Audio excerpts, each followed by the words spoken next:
गुरुर्ब्रह्मा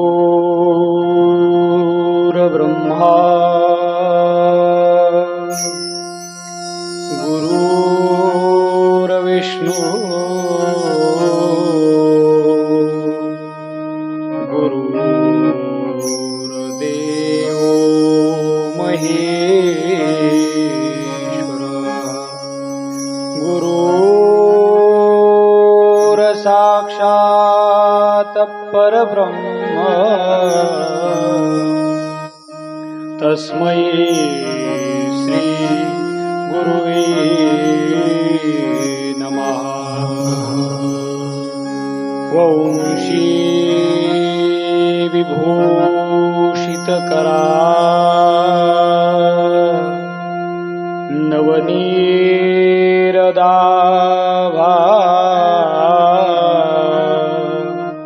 पीतांबरा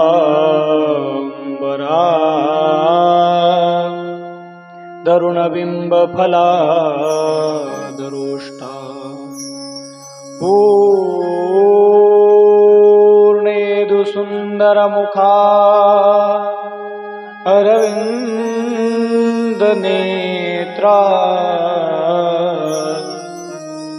कृष्णात् परं किमपि तत्त्वमहं न जानामि। नारायणं नमस्कृत्य नरं चैव नरोत्तमं देवीं सरस्वतीं व्यासं ततो जयमुदीरये।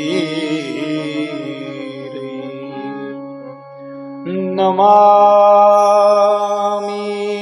सद्गुरुं शान्तं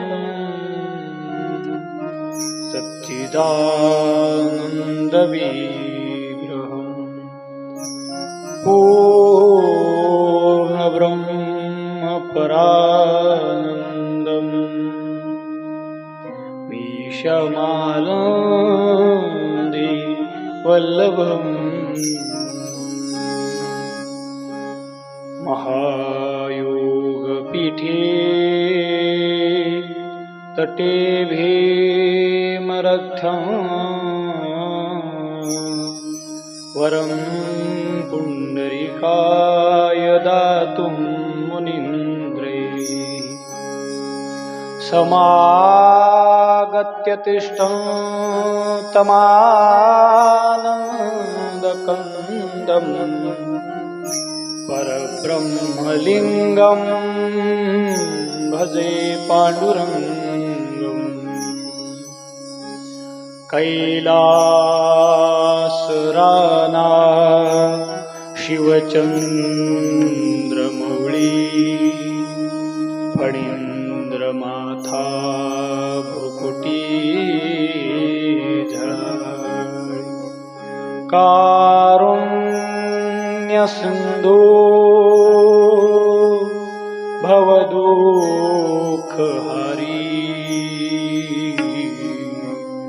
तुझविहीन शंभो मज कोण तारी। जयांचे केलिया स्मरण होय सकल विद्यांचे अधिकर। तेची वंदू श्री चरण श्री गुरूंचे ते नमस्कारो निहाता। सेवे लागी सेवक झालो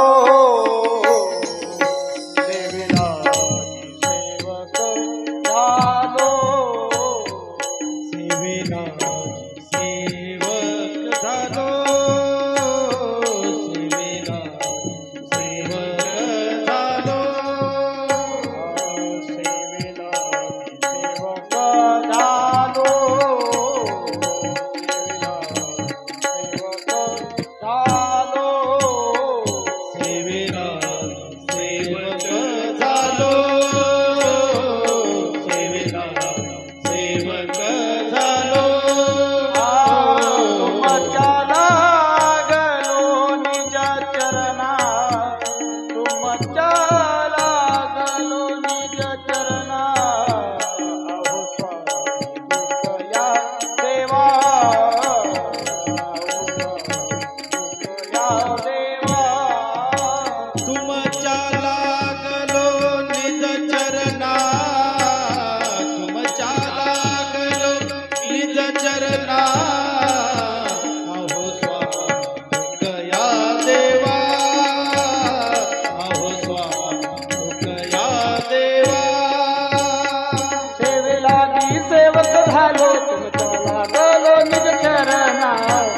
अहो स्वामी तुकया देवा यावेळी न करावा सेवे लागी सेवक झालो तुमच्या लागलो निज चरणा अहो स्वामी तुकया देवा यावर न करावा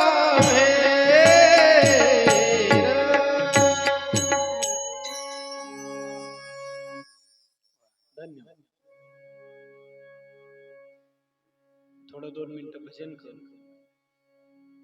हरी राम कृष्ण हरी जय जय राम कृष्ण हरी राम कृष्ण हरी जय जय राम कृष्ण हरी राम कृष्ण हरी जय जय राम कृष्ण हरी राम कृष्ण हरी जय जय कृष्ण हरी रामकृष्ण हरी जय जय रामकृष्ण हरी रामकृष्ण हरी जय जय रामकृष्ण हरी रामकृष्ण हरी जय जय रामकृष्ण हरी रामकृष्ण हरी जय जय रामकृष्ण हरी रामकृष्ण हरी जय जय रामकृष्ण हरी रामकृष्ण हरी जय जय रामकृष्ण हरी कृष्ण हरी जय जय रामकृष्ण हरी रामकृष्ण हरी जय जय रामकृष्ण हरी रामकृष्ण हरी जय जय रामकृष्ण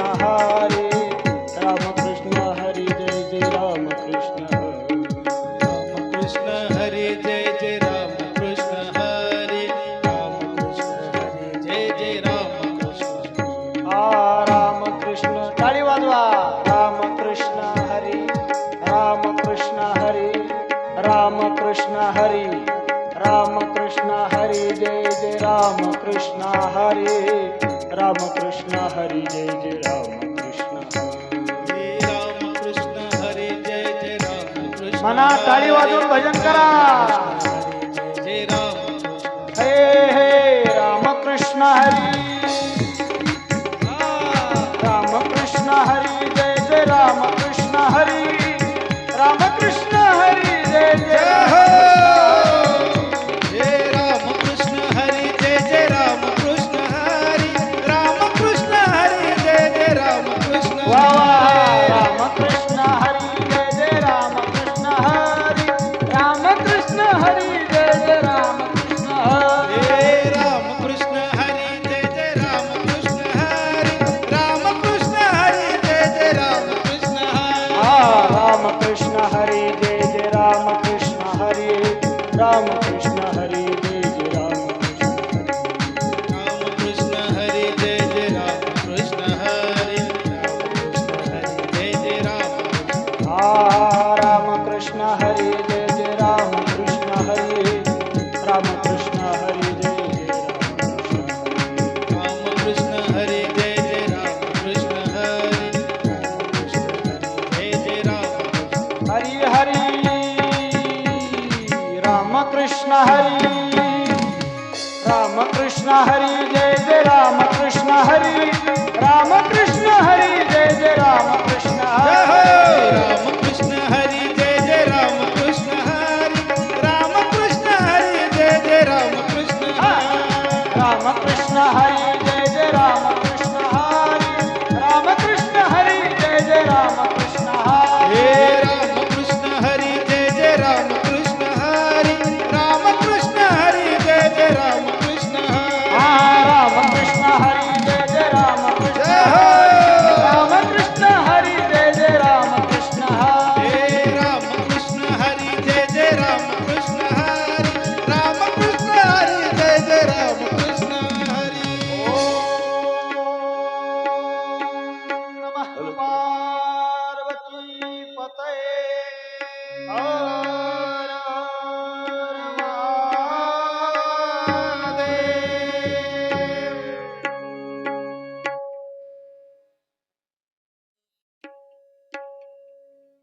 पुंडलीक वरदा हरी विठ्ठल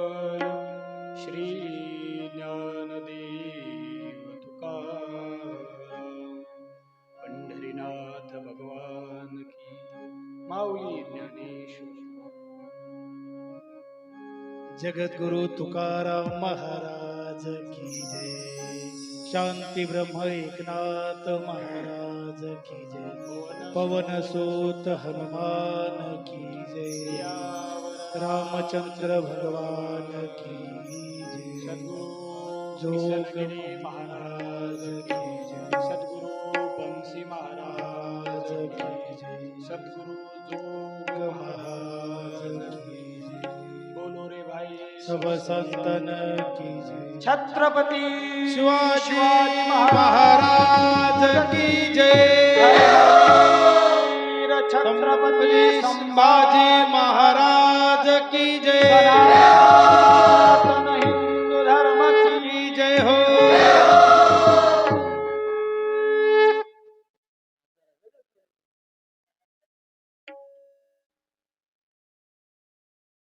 आज या ठिकाणी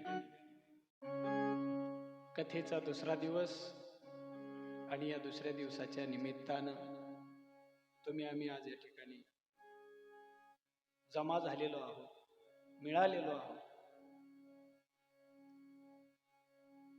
आपण कालच्या सत्रामध्ये कथा श्रवण केली.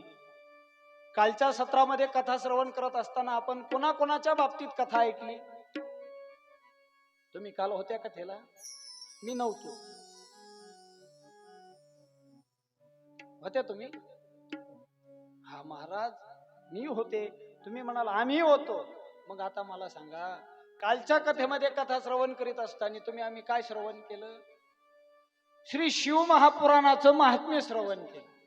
आणि महात्म्य श्रवण करीत असताना त्या सीमंती नामक ब्राह्मण कन्येचं तिचा उद्धार कशाने झाला याचं वर्णन आम्ही ऐकलेलं आहे.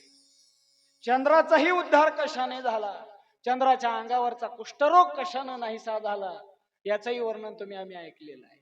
अजून काय काय ऐक जागे आहेत ना तुम्ही? आज लवकर कथा चालू झालेली आहे. कथा खूप गोड आहे, पण कथा ऐकत असताना तशी ऐकायला सुद्धा गोडी लागली पाहिजे. नाही तर कथेला कीर्तनाला काही काही जण येतात, पण कीर्तनाला येत असताना असंच एक दिवस झालं. एक म्हातारं होतं, त्या म्हाताऱ्यासोबत त्याचा नातू होता. त्या नातवाला त्या म्हाताऱ्याने सांगितलं, म्हणलं दाद्या तू जास्त वळवळ करतो, पुढं नेऊन बसत. मला एक तर पुढं जाऊन बसायची सवय आहे आणि कीर्तन ऐकायची, कथा ऐकायची सवय आहे. मी पुढं जाऊन बसतो आणि ऐन टायमाला कीर्तन रांगात येतं, कथा रांगात येतील, तुझं येड्यावानी सुरू होतं. बाबा चला ना, पोट फुगले, लय पाणी पेलो, कसं तरी होतं, चला ना. तू लय येड्यावानी होतो, तू येड्यावानी करतो, तू काय येऊ नको. नाही नाही बाबा, आज मी येड्यावानी करणार नाही. चालन मग ठीक आहे, जर येड्यावानी करणार नसशील तर माझ्यासोबत चाल, नाही तर येऊ नको. मी काय सांगतो, कथा श्रवण कशी करायची, का करायची, कशा करता करायची हे सांगतो. याच्या करता हा दृष्टांत सांगू राहिलो. ते म्हातारं त्याला घेऊन येतो, तो आजोबा त्याला घेऊन येतात. घेऊन आल्यानंतर कीर्तन मंडपात असे समोरासमोर महाराजांच्या समोर येऊन बसतात. असे खांबाला रेलून बसतात आणि रेलून बसून नातवाला असं मांडीवरती घेऊन बसतात. आणि मांडीवरती घेऊन बसल्यानंतर तो नातू त्यांच्यासोबत बसतो. कीर्तन रांगात येते. महाराज कंबर बांधतात. कंबर बांधून पांडुरंगा करू प्रथम नम ओम नमो ज्ञानेश्वरा सेवे लागी सेवक झालो आगळे सगळे प्रमाण म्हणून जातात आणि कीर्तनाला सुरुवात होती. जसं जसं कीर्तन रांगात येतं तसं तसं या पोराची चळवळ चालू होती. हे पोरग चळवळ चालू झाली का ते बाबाला सांगतात, बाबा अरे तुला म्हणलं होतं ना मी, हे येड्यावानी करतो म्हणून येऊ नको, सांगितलं होतं ना तुला. नाही बाबा, आजचे दिवस होता, आता परत उद्या नाही येड्यावानी. त्या दिवसाचा दिवस उलगडून जातो. ते बाबा उठून जातात, भर कीर्तनातून उठून जातात. उठून जाऊन पुन्हा परत माघारी येतात. ते कीर्तन विक्षेप होतं, सगळं विक्षेप होतं. दुसरा दिवस उगवतो. नाही नाही बाबा, मला कीर्तनाला येऊ दे. अरे येऊ नको, तू ते तीनदा मला डिस्टर्ब करतो, येऊ नको. नाही नाही बाबा, मला यायचं. मग बाबा म्हणतात येशील तर नीट चाल, आणि आलाच तर मग तुला जर वळवळ करायची असली, तो जर लईच पोट फुगत असलं तर मला फक्त कानात सांग. काय बाबा, काय सांगू कानात? ते म्हणे बाबाने त्या पोराला सांगितलं, नातवाला म्हणले तुला जर लईच येड्यावानी होत असेल, पोट फुगत असेल ना, संजय महाराज ते म्हणे मग एक काम करायचं तर मला सांगायचं, बाबा गाणं म्हणू, एवढंच म्हणायचं.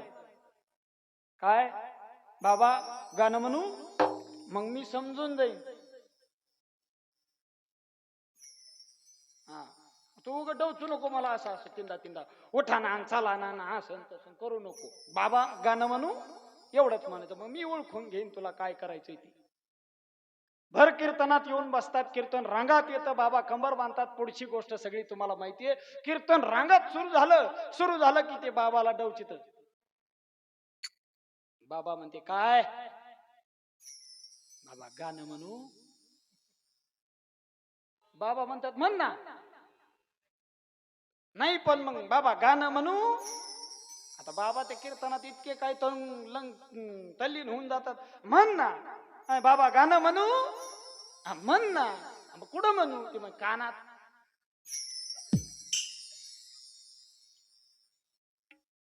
तसं कीर्तन श्रवण करायचं. दृष्टांत संपला माझा. सिद्धांत एवढाच होता, तुमचे जरा चेहरे पडल्यावर झाले. ते म्हणलं कसं आहे, कोथिंबीरवर मावा पडला का दर्शिक फवारा हाणावा लागला. निराया कातर नाही जळत का. आता काय ती शेतीचे काय ज्ञान नाही आपल्याला. काय आता होय काका, कधी केलीच नाही शेती. निराया कातर फवारायच ना चांगलं टवटवी द्यायला. संजय भाऊ करो का. चला जाऊ दे, विनोदाचा भाग बाजूला सोडा. कथा आहे, पण कथा श्रवण करत असताना हे जे मन आहे या मनाला कबीरदासजी महाराज म्हणतात की हे जे मन आहे हे तुझं मन त्या भगवंताच्या चरणावरती लाव. अख्खे संत महात्मे सांगून जातात, अरे मन वढाय वढाय जस काय किती हाकल हाकल फिरू येत मागावर. जसं मन आहे ना, मन कसं आहे, एखादं ढोर जर घासात चरत असेल, त्या घासातल्या मालकानं, त्या घासावाल्या मालकानं त्या ढोराला जर हाकून लावलं, त्या गाईला, त्या वासराला, त्या जनावराला जर हाकून दिलं, अरे जा घरी तुझ्या, ते पुन्हा परत माघारी येत त्या घासावर तुटून पडत. तसं हे मन आहे ना, या मनाला तुटून पडू द्या, पण तुटून कुठं पडू द्या, संसारात नाही. देव माझे मन लागो तुझे चरणी, देव माझे मन लागो तुझे चरणी, देव माझे मन लागो तुझे चरणी, देव माझे मन लागो तुझे चरणी, देव माझे मन लागो तुझे चरणी, देव माझे मन लागो तुझे चरणी, देव माझे मन लागो तुझे चरणी, देव माझे मन लागो तुझे चरणी. संसारी व्यसनी पडोने दी, संसारी व्यसनी पडोने दी, देव माझे मन लागो तुझे चरणी, लागो तुझे चरणी, देव माझे मन लागो तुझे चरणी, देव माझे मन लागो तुझे चरणी, देव माझे मन लागो तुझे चरणी, देव माझे मन लागो तुझे चरणी, देव माझे मन लागो तुझे चरणी, देव माझे मन लागो तुझे चरणी. देवा माझे मन लागो तुझे चरणी, देवा माझे मन लागो तुझे चरणी. संसार व्यसनी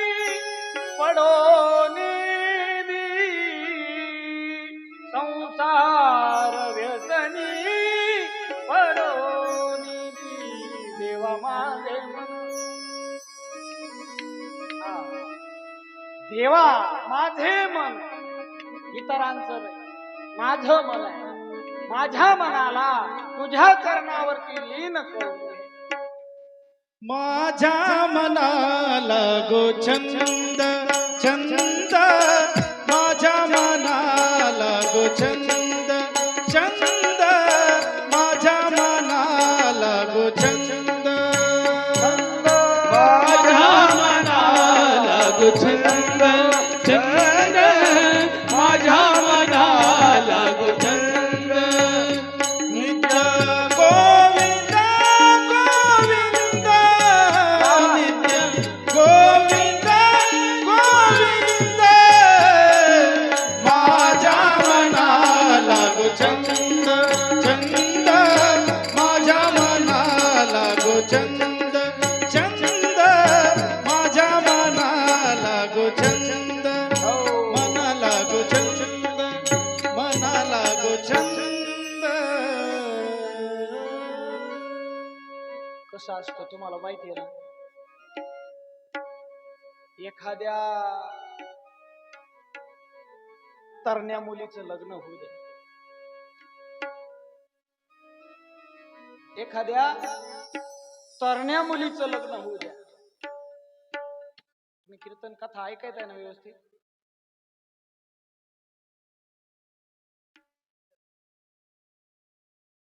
करंट उशिरा लागत नाही ना. एखाद्या तरण्या मुलीचं लग्न होऊ द्या. महाराज काय म्हाताऱ्याचे होते काय लग्न? तरण्याचेच होते.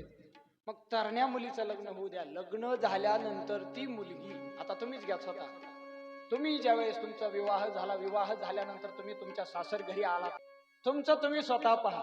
तुमचा विवाह झाला, तुमचा विवाह झाल्यानंतर तुम्ही सासरवाडीला आलात. सासरवाडीला आल्यानंतर जोपर्यंत तुम्ही नवीन आहात, 2-3 दिवस जाता येत नाही, तोपर्यंत मस्तपैकी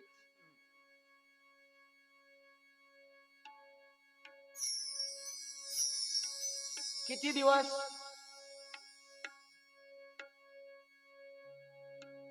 एकदा 2-3 वेळेस जाती येते झाले.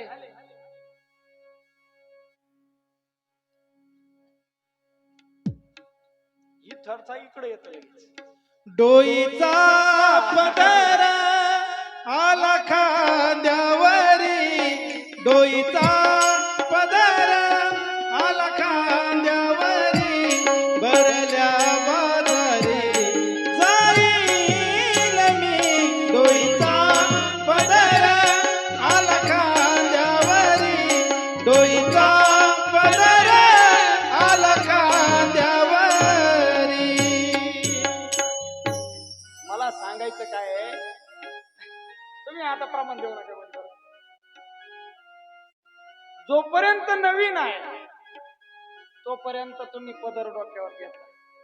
एकदा का जुनं पानं झालं, जाते येतं, महिना, 1.5 महिना, 1.5 महिना, 2 महिने इकडे तिकडे गेले, डोक्यावर पदर येतो थेट खांद्यावर डायरेक्ट कमराला खोचतो. हा, मी हे म्हणून राहिले, दुसरी असती तर गावात हरळ उगली असती. पण मला सांगायचा मुद्दा एवढाच आहे, जोपर्यंत मुलगी नवीन असती सासर घरी, तोपर्यंत जरा चोपून चापून जिथं जिथल्या तिथं, अगदी तसं इथं आहे आमचं. काल आम्ही अगदी चोपून चापून होतो, पण आज जरा प्रमाणाला प्रमाण वाढायला लागलं. म्हणून म्हणलं बरं का महाराज तुम्हाला, म्हणून मन आहे इथं चालू होतं. लक्षात घेतलं पाहिजे, आपलं मन देवाच्या चरणावरती व्हायला पाहिजे. नाही तर त्या मनाची गंमत अशी आहे, मनाला किती हाकललं, मन हे त्या संसाराच्या मोहमायेच्या गुरफटूनच जात. मग संत महात्म्यांनी सांगितलं, अरे तुला जर ते मन या संसारातून बाजूला घेता येत नसलं, ऐक रे दाद्या, ऐक रे दाद्या, ऐक, तुझं मन आहे, हे मन जर तू देवाच्या चरणावरती लावलं तर खरंच तुझा उद्धार होईल. आणि जर तुला ते मन देवाच्या चरणावरती लावता आलं नाही तर येड्या तुला काय होईल? तुला नरकात जावं लागल, तुला पाप भोगावं लागल, पाप केलेल्या पापाचं फळ भोगावं लागल, तुला कुवामध्ये पोहावं लागल. मी सांगत नाही, संत महात्म्याने सांगितलं.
जाऊ द्या बाजूला.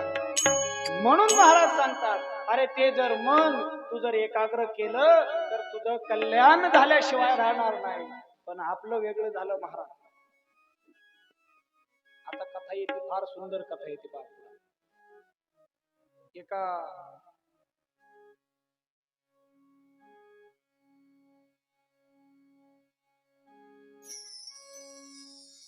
एका ठिकाणी अशी कथा आली. किरात नावाचं नगर होतं आणि किरात नावाच्या नगरामध्ये देवराज नावाचा ब्राह्मण राहत. किरात नावाचं नगर, देवराज नावाचा ब्राह्मण राहत होता. जसं तुम्ही आम्ही असलो ना, आपल्यातले काही जण असे असतात, आपण जरी म्हणलं ना ओ गावात सप्ताह चालू आहे, काही काही गावात का त्या घरोघर जाऊन असतात, काही काही गावात तर प्रथा वेगळीच आहे. समजा मला जर 2 एकर शेती असली संजीव भाऊ, तर मी किमान 2000 रुपये द्यायचे. 1000 रुपये एकराप्रमाणे पैसे. ज्याला 30 एकर जमीन असेल त्यानं किती द्यायचे? ज्याला 40 एकर जमीन असेल, 50 एकर, 300 एकर जमीन असेल त्यानं. पण तसं नाही. ज्या घरात एकाच्या नावावर जर 10 एकर जमीन असेल एकाच्याच नावावर, तर त्याच्याकडून तेवढे 10,000 रुपये. ज्याच्याकडे अर्धा एकर असेल त्याच्याकडून 500. अशा प्रकारे पैसे घ्यायचे. पण काही काही जण असे बहादर, अजिबात पैसे देत नसत. दान तर अजिबात करत नसत. दान करायच्या नावाने शून्य. जर मागितलं, होऊन जरी कोणी म्हटलं ना ओम भवती भिक्षां देहि, एखाद्या दारात भिक्षुक आला, त्याला जर याचक आला, त्याला जर एखादी शिळी भाकर नसली द्यायची, ताजी चपाती द्यायची नसली, घरात जे जे काही अन्न असेल ते जर द्यायचं नसलं, आला का वर तोंड घेऊन सकाळी सकाळी माझ्या दारात, तुला लोकांचे दार सापडले नाही का? अजून स्वयंपाक व्हायचाय, पुढच्या दारात होय, जेव्हा स्वयंपाक होईन तवा ये. पण देत नाही. शिळी चपाती होती, शिळी भाकर होती, ती उचलती, टोपलं आहे तसंच कुत्र्या पुढं फेकायचं. पण दान नाही करायचं. हे मी सांगत नाही, जगद्गुरु तुकोबाराय सांगतात, आधी करून संत महात्मे सांगतात. धनानि भौमोपशविश्च गोष्टे गृहद्वारे. सगळे जे काही असतं ना, तुम्हाला सांगतो, धन आहे, संपत्ती आहे, सगळं जे काही गडगंज सगळ्या गोष्टी आहेत, पण दान करण्याची दानत नाही. दान माणसानं करावं. दान केलं ना, आपण काय म्हणतो ना, देवाला जर एका हाताने दिलं तर देव 2 हाताने देतो. देवाला तुम्ही 10 रुपये द्या, देव तुम्हाला 1000 रुपये दिल्याशिवाय. पण कुठं देईन महाराज, तुम्ही तर कालच सांगितलं होतं, तुम्ही देवाला 10 रुपये द्या, देव तुम्हाला 10,000 देईन.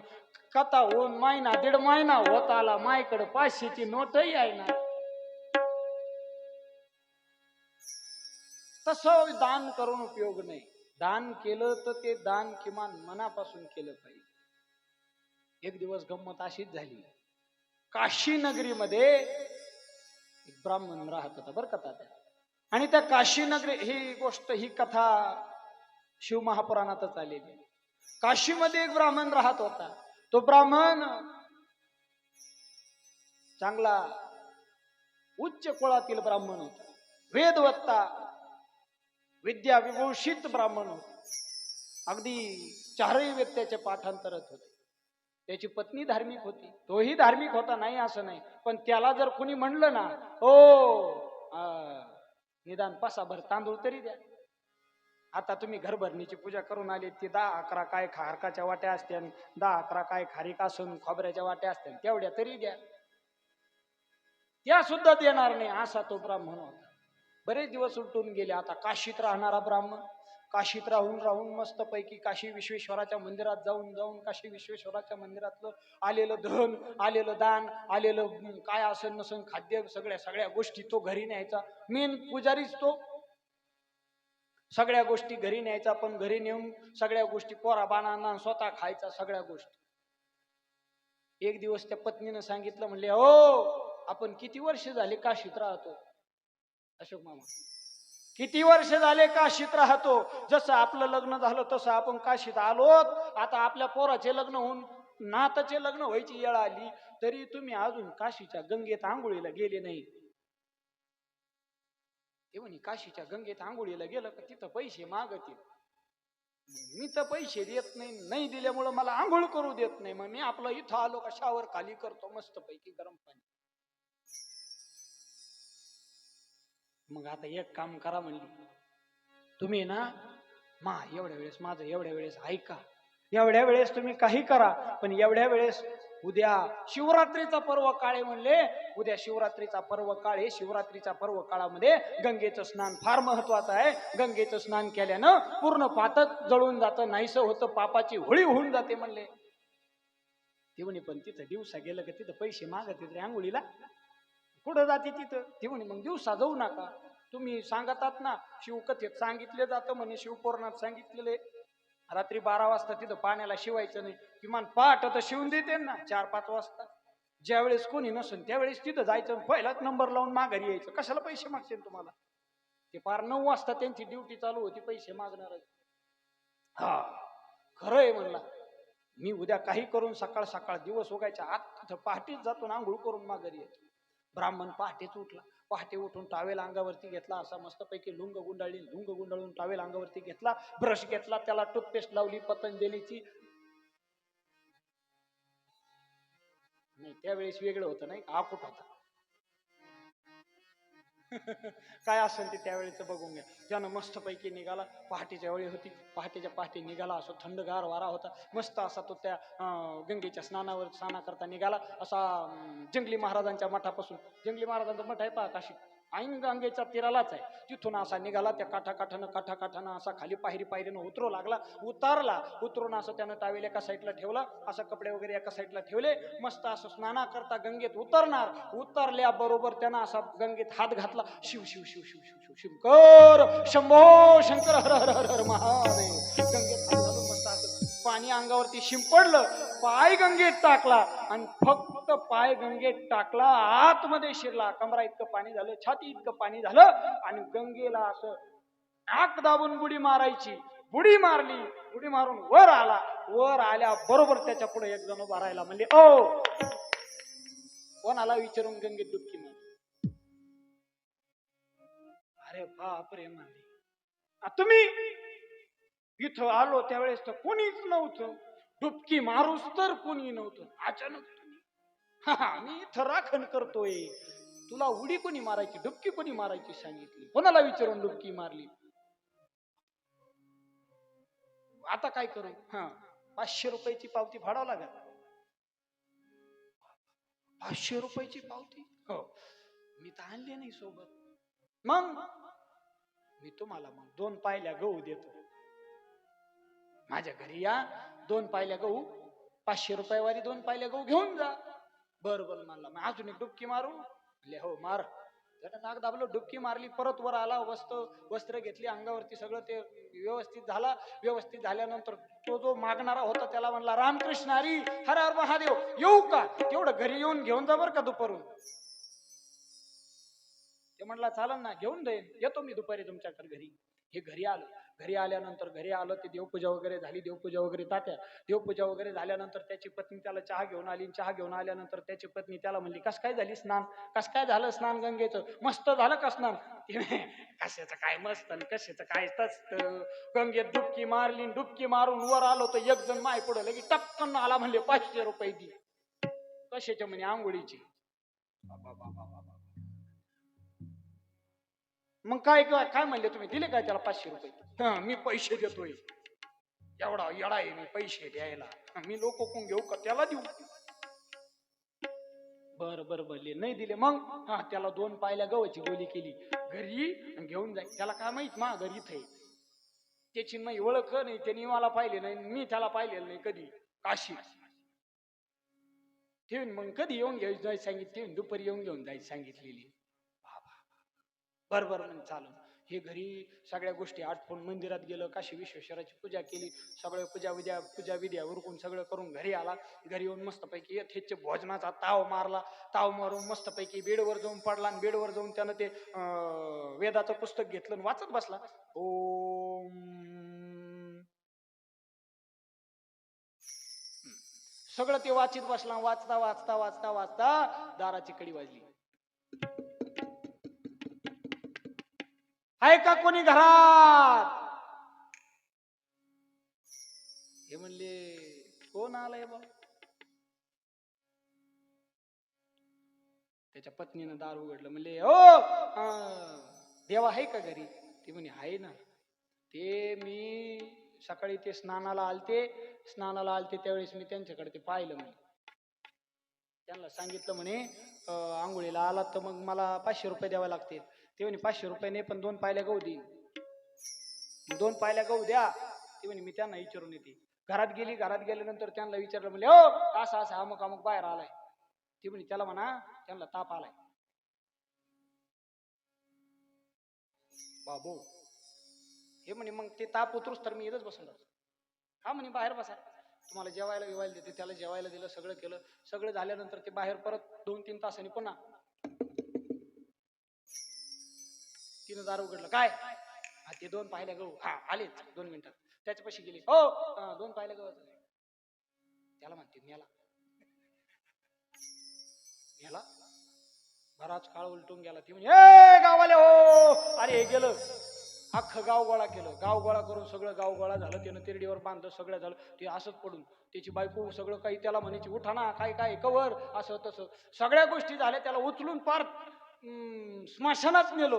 पार स्मशानात नेऊन त्या तिरडीवरून खाली घेतलं, सरणावर उभं ठेवलं. सरणावर ठेवून त्याला तरी तेच होते, काहीच हाला ना कडवला ना. त्याची पत्नी म्हणायची हो कवर का खरंच गेले पुसो का काय?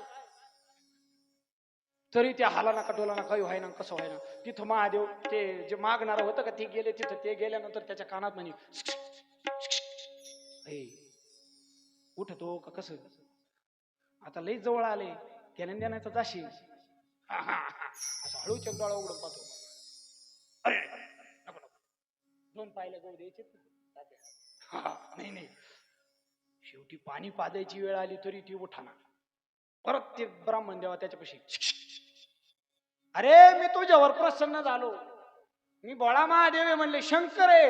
मी तुझ्यावर प्रसन्न झालो, काय मागायचं ते माग, उठ. त्यानं हळू डोळा उघडून पाहिला. खरंच हातात त्रिशूळ, भस्म, रुद्राक्षाच्या माळा ते समोर पाहिल्याबरोबर ताटकन उठून बसलं. म्हणले देवा मला द्या, पण द्यायचा असेल तर एकच द्या. म्हणले माहिती 2 किलो 2 पायल्या गहू आहे ना, तेवढे माफ करून. काय मागितलं? मागून सांगितलं का नाही तुम्हाला? दान आहे, दान द्यायचंच ना. हे दृष्टांत का सांगितलं मी? दान आहे, दान द्यायचंय ना. दिलं ते दान दिल्याच पाहिजे, बोललं ते दान गेलंच पाहिजे, आणि बोलला तो शब्द पाळलाच पाहिजे, तर तो खरा माणूस. नाही तर काही म्हणायचं हा पुढच्या वर्षी मी सप्त्याला आहे ना तिथं 11 टाळ देईल, आणि पुढच्या वर्षी सप्त्याला कमीच पडून देणार नाही, 2 पाखवात देईल. आमच्या म्हाताऱ्याचं वर्ष श्राद्ध आहे. वर्ष श्राद्ध दिवशी तुमच्या भजनी मंडळाला मी 5 टाळ आणि 1 किना देऊन टाक. वर्ष श्राद्ध होऊन जात. महिने गाजू भजनेचे घसे बसून जाते. टाळ अर्धा किलोचे पाव शरर येते, ते फुटून जाते, पण नवे टाळ येत नाही. काय करता त्याला? त्याचा उपयोग नाही. म्हणून माणसानं जीवनामध्ये जगत असताना अधर्म कधी करू नये. तसं किरात नगरीमध्ये राहणारा हा देवराज ब्राह्मण होता. तो देवराज नावाचा ब्राह्मण इतका काय अधर्मी होता, कधी कोणाला मुठभर तांदूळ नाही, कधी कोणाला 2 पायल्या गहू नाही, कधी कोणाला 1 पोत बाजरी नाही, कधी कोणाला 500 रुपये देणगी नाही, कधी कोणाला काही नाही. जर कोणी भजनाला जात असला तर त्या भजनाला जाणाऱ्याला सांगायचं अरे कशाला जातो तिथं, ते तर नुसते इवळत ये. आता काही अवघड आहे. काही ठिकाणी तात्या मंदिराच्या जवळ जर घर असलं, आपल्याकडे नाही तशी प्रथा. आपला तालुका लय सुजलाम सुफलाम आहे परमार्थाच्या बाबतीत. बाहेरच्या जिल्ह्यात तालुक्यात जर गेलं ना, तिथल्या मंदिराच्या जवळ जर घर असन काकडा भजन धर्मा महाराज काकडा भजन जर चालू झालं ना पहाटेच्या गोरे महाराज पहाटेच्या वेळी जर काकडा भजन चालू झालं उठा जागे वारे आत स्मरण करा पंढरीनाथ भावे चरणी ठेवा माथा चुकवी व्यथा जन्माचा धनदारा पुत्र हे असंच काकडा भजन चालू झालं का जे काही शेजारी पाजारचे घर आहेत त्या घरामध्ये पडलेले हे यांना काही उद्योग आहे का नाही रे ये नेमकं साखर झोपेच्या टायमाला चिवळा इवळी लावली याला इवळा इवळी म्हणायचं आणि तोच माणूस दिंडीत ज्ञानोबा तुकाराम झेंडा घेऊन दिंडी आणि तोच काकडा भाजण्याला तिथं काय एवढा एवढी लावली काय परमार्थाचा उपयोग आहे का त्या उपयोग नाही ज्याला जसं भजन येतं तसं भजन म्हणून द्या किमान माणसाने भजन म्हणत असताना भजन कसं म्हणावं देवाचं नाव काय साधं नाही देवाच्या नावात इतकी काही गोडी आहे अमृताहुनी गोड नाम तुमचे देवा नाम तुमचे देवा अमृताहुनी नाम तुझे देवा नाम तुझे देवा अमृताहुनी गोड नाम तुझे देवा नाम तुझे देवा मन माझे केशवा मन माझे केशवा काबाने घे काबाने घे अमृताहुनी गोड अमृताहुनी गोड नाम तुझे देवा नाम तुझे देवा अमृताहुनी गोड नाम तुझे देवा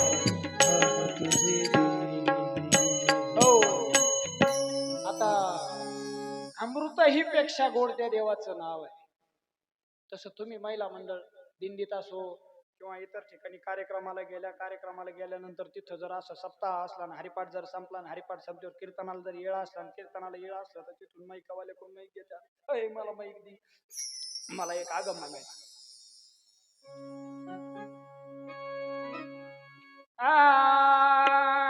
विठ्ठला किती गोड गोड तुझे नाव हो म्हणतात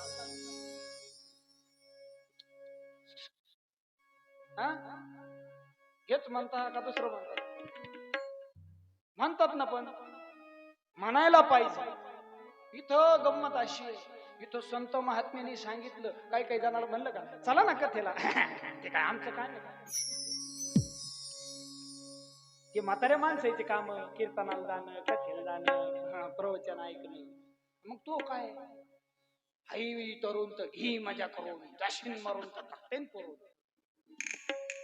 तरुण येतं मजा करायला भेटते म्हणे जीन्सची पॅन्टन टी शर्टन बरमोडान आता गंमत अशी झाली हे आमचे धर्मा महाराज आम्ही आता देवगावून निघालो बँड्यात गेलो यांना गोळा करायचं यांना घेऊन यायचं होतं गोळा झालेले घेऊन यायचे होते बांधून आणि येता येता धर्मा महाराज आम्ही आलो आणि येता येता ते कॉलेजच्या तिथं होते चौक एका कारखान्याच्या जवळचं तिथलं चौक पल्सर गाडी होती किती शिशीची होती 150 शिशीची गाडी होती पल्सर तो गडी आरमडा का बरमडा काय म्हणतात त्याला ती बरमडा का काय घातलेला होता गॉगल ते अशी कटिंग हाफ कटिंग होती इकून निम्मी टक्कल इकून निम्मा टक्कल मध्येच केस त्याला काय म्हणते वन साइड हा गणेश भाऊ टपकान सांगितलं हा ते पण फिरत ते काय एक गाव नाही हिंडत आमच्यावानी ते असं पोरग हातपाय काड्या पोटवाड्या गडी होता असा सनाट होता तिकडून कॉलेज कडून आला ते जसा आला तसा तिथं कोणाला तरी निवार जाऊन आदळलं ते डिवायडरला आदळलं त्या गोल डिवायडरला आदळलं बरं डोकं नाही फुटलं त्याच मला सांगायचा मुद्दा एवढा आहे तुम्हाला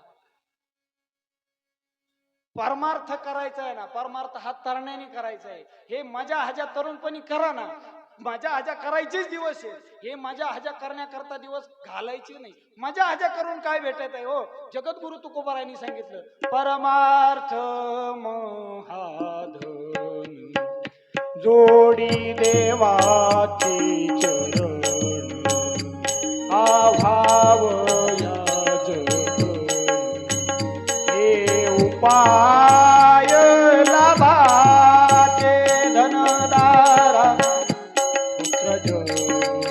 हो, परमार्थ महाधन जोडी देवाचे चरण वावया जतन हे उपाय लाभाचे. परमार्थासारखं धन आणि परमार्थासारखी मजा दुसरीकडे पुढत नाही.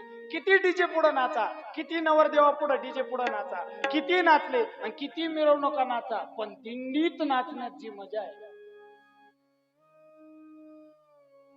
मी सांगत नाही, कीर्तनात नाचण्यात जी मजा आहे, कथेत नाचण्यात जी मजा आहे. हो, आता काही काही ठिकाणी जर कथेला गेलो, कीर्तनाला जर गेलो ना, एखाद्याला म्हणलं चला ना नाचायला, हात धरून जरी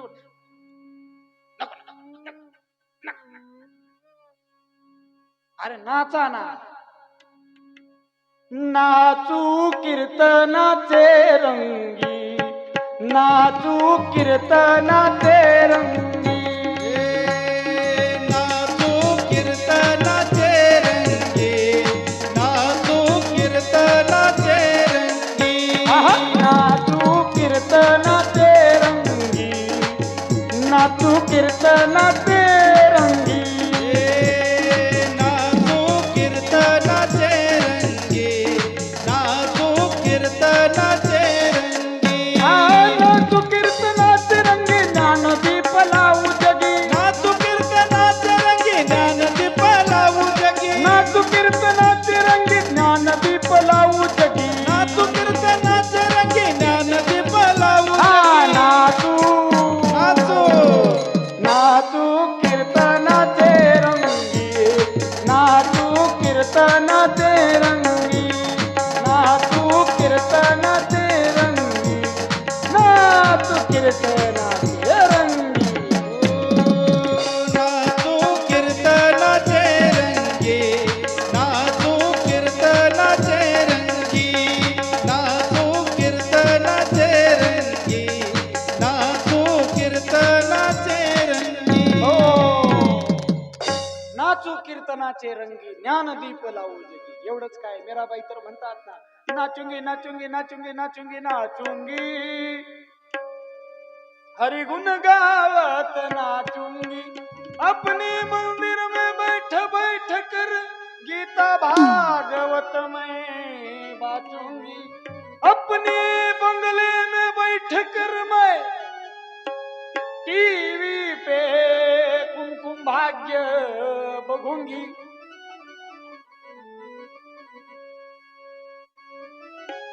और मैं खाना बनाऊंगी. आता चिंगराबाई असत ना, पण त्यावेळेची इथली बर का, इथली नाही, नाही तर मग म्हणतात बाई माझ्याकडेच आला हो बाबा, मी याला पाहतेच. तसं ते मीराबाई म्हणतात, नाचूंगी नाचूंगी, हरिगुण गावत नाचूंगी, अपने मंदिर में बैठ बैठ कर गीता भागवत में वाचू. नाचलं पाहिजे, पण हे कथेत कीर्तनात नाचलं पाहिजे. पण गंमत अशी होती महाराज, आताच्या काळातली तरुणी काय कीर्तनाला प्रवचनाला येत नाही. म्हणलं का चला आमचं काम नाही, मग ते म्हाताऱ्यांचं काम आहे म्हणले. कमून एक दिवस गंमत अशी झाली, कीर्तनाला गेलो, कीर्तनाला गेल्यानंतर तिथं कीर्तन संपल्यानंतर बसलो होतो. बसल्यानंतर तिथं एक जण आला, ते म्हणे महाराज काय खरंय, तरुण आहे तोपर्यंतच परमार्थ करता येतो, म्हातारपणी काय करता येत नाही, असं म्हातारं मला सांगत होतो. मी का हो बाबा काय झालं? ती म्हणे गंमत अशी झाली, इथून माग मी जोवर तरुण होतो तोवर माझ्या गळ्यात माळच नव्हती, मी काय परमार्थ केला नाही. मी जरी परमार्थ करीत नव्हतो, पण मी दुसऱ्याला काय करू दिला नाही. जो कोणी माळ घालायला जात होता त्याला माळ घालून दिली नाही, जो कोणी तबला शिकायला जाय त्याला तबला शिकून दिलं नाही, जो कोणी पखात शिकायला जाय त्याला पखात शिकून दिलं नाही, जो कोणी कीर्तन शिकायला जाय त्याला कीर्तन शिकून दिलं नाही, जो कोणी श्रीमद भगवद्गीता संगीत घ्यायला जाय त्याला शिकून दिलं नाही, जो कोणी भजन म्हणायला जाय त्याला टाळ घेऊन दिलं नाही, जो कोणी हरिपाठ म्हणायला जाय त्याला हरिपाठ म्हणून दिलं नाही, जो कोणी कीर्तनाला जाय त्याला कीर्तनाला जाऊन दिलं नाही, जो कोणी भजनाला जाय त्याला भजनाला जाऊन दिलं नाही, जो कोणी भजन म्हणायला जाय त्याला भजन म्हणायला जाऊन दिलं नाही, जो कोणी दिंडीला जाय त्याला दिंडीला जाऊन दिलं नाही. पण तमाशाला म्हणलं मी टपकन घेऊन जायचो. म्हणलं मग मला का म्हणून सांगत नाही? ते म्हणे तुम्हाला काय सांगायचं कारण आहे ते सांगतो. तुमचं वय किती? म्हणलं 31. ते म्हणे काय बा तुमच्या वयाचं होतं तेव्हा मी इकडंच मावान गावान गोलटी खायचो. म्हणलं मग परमार्थ ते मला सांगायचं, ते परमार्थ कधी करायचा? मी म्हणलं आता काय परमार्थ तुमच्या पद्धतीने सांगा मला, परमार्थ कधी करायचा? ते म्हणे गंमत अशी झाली, जवळ तरुण होतो का तवर मी असं तिकडं तिकडं तिकडं इकडे इकडे तिकडं तिकडे इकडे केलं आणि माळ घातली नाही, काहीच नाही काहीच नाही काहीच नाही. आता मला माळ घालावं वाटत. मी म्हणलं का बरं आता माळ घालावं वाटत? ते म्हणे जवळ तरुण होतो तवर नळ्या नळ्या खंड खंड सगळं खाता येत होतं, पण आता गंमत अशी झाली चावायला गेलं की ते गाठकान नाड्यात गुत ते गुतलं म्हणजे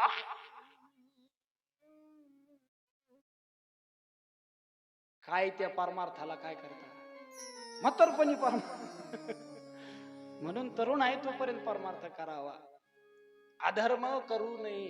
हा देवराज नावाचा ब्राह्मण होता, ब्राह्मण होता, पण ब्राह्मण असून सुद्धा असा काही अधर्म करायचा, कोणाला काही करू देत नव्हता.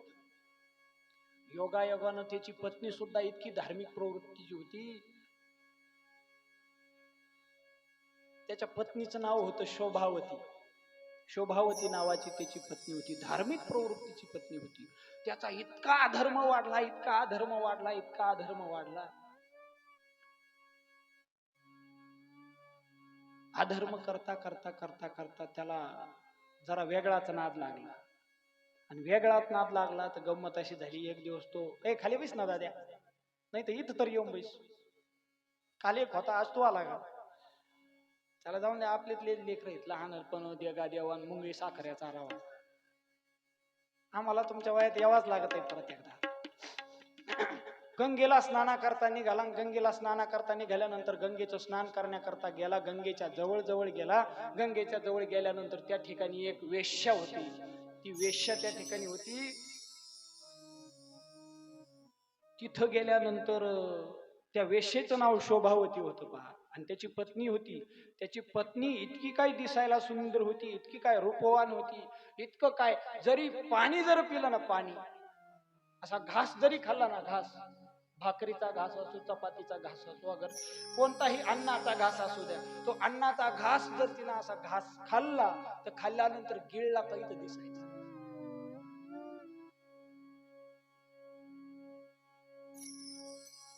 एवढी रूपवान. काय, अन्नाचा घास जर गिळला तर इथं दिसायचा. महाराज एवढं कोणी रूपवान असतं का? पण ती होती इतकी रूपवान, इतकी देखणी होती, काय सांगाव. त्या रूपाचं वर्णन इथं सूत शौनकादिक ऋषीला सांगतात.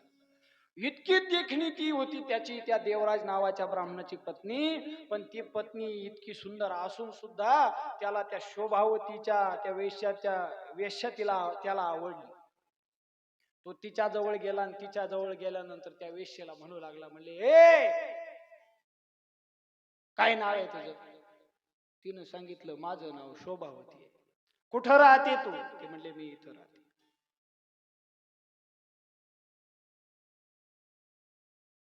आता त्यानं पुढच्या गोष्टी सगळ्या तिला विचारल्या. त्या दोघांतही समंजसपणा झाला. सगळ्या गोष्टी झाल्यानंतर तो तिथं ते वावरू लागला, जाऊ लागला, येऊ लागला. सगळं काय जसं ती वेश्या खात होती तशी खाऊ लागला, जशी ती वेश्या पेत होती ते पिऊ लागला, जशी ती वेश्या वागत होती तसं तो वागू लागला. इतका काही अधर्मी झाला, इतका काही अधर्मी झाला, इतका काही अधर्मी झाला. अख्खं त्याचं आयुष्याचं त्यानं वाटोळ करून घेतलं. एक दिवस त्याची पत्नी त्याला म्हणू लागली, म्हणली का रे, हो मी एवढी सुंदर रूपवान तुमची धर्मपत्नी असताना तुम्ही इकडं तिकडं पळता, तुम्हाला काही कळायला पाहिजे. हे मी सांगत नाही, सूतजी शौनकादिक ऋषीला सांगतात, ती कथा आलेली आहे.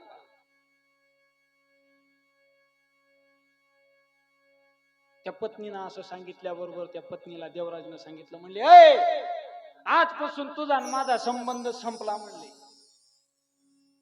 तू माझ्यात नाही, मी तुझ्यात नाही, तुला वागायचं तसं वाग. ती म्हणली आजपर्यंत इतके वर्ष झाले मी अजूनपर्यंत माझ्या कुंकवाला दुसऱ्या पुन्हा परपुरुषाला स्पर्श करू दिला. एवढंच काय. राजा शिव छत्रपती शिवाजी महाराज होते पहा. शिवाजी महाराजांच्या दरबारामध्ये एक मुस्लिम धर्माची एक स्त्री धरून आली होती. त्या स्त्रीला समोर आणल्यानंतर त्या शिवाजी महाराजांसमोर उभं केलं. म्हणले हे सगळं तुम्हाला माहिती आहे ना.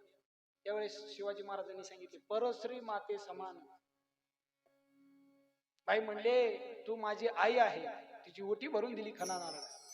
हा आपला हिंदू धर्म शिकवतो. तसं इथं या देवराजचं झालं नाही. देवराजनं परश्री माते समान मानलीच नाही. त्यानं आपली श्री माते समान मानली. तो म्हणला नाही नाही मला तुझ्यासोबत राहायचं नाही. तर ती म्हणली माझ्या कुंकवाला मी परपुरुषाला स्पर्श करू दिला नाही. तुम्ही कुशाल इकडं तिकडं वाटांगड्या करत फिरता म्हणले. इकडं तिकडं वेश्यागणिका इकडं तिकडं फिरता म्हणले. त्यावेळेस त्या देवराजानं सांगितलं म्हणले ए बघ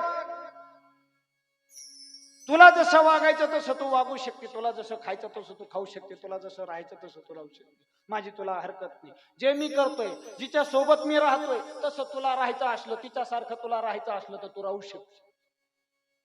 योगायोगानं कर्मधर्म संयोगानं तिनं सांगितलं तुला तसं वागता येतं ना मग मी आजपासून तसंच वागायला लागलो. आता धर्मपत्नी तिनं धार्मिक प्रवृत्तीच्या असून सुद्धा ती या वाटायला लागली. मी सांगतोय माऊली महावैष्णव ज्ञानेश्वर महाराज म्हणतात हरिपाठी स्थिरावला तोची धन्य. हरिपाठी स्थिरावला तोची धन्य.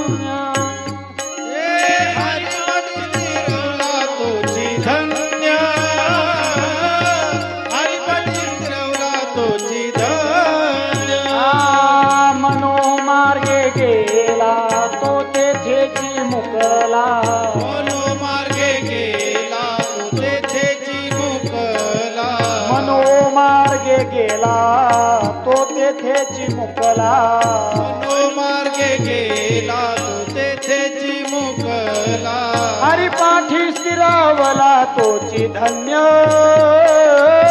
हरिपाठी स्थिरावला तोची धन्य. हरिपाठी स्थिरावला तोची धन्य. हरिपाठी स्थिरावला तोची धन्य. माऊली महाविष्णू ज्ञानेश्वर महाराज सांगतात मनोमार्गे गेला तो तेथेची मुक. मनाने जर गेला तर तो तिथे मुकणार आहे. मग मनाने न जाता तसं देवराजचं सुद्धा झालं त्याच्या पत्नीचं सुद्धा झालं. दोघही वेगळा व्यवहार करायला लागले.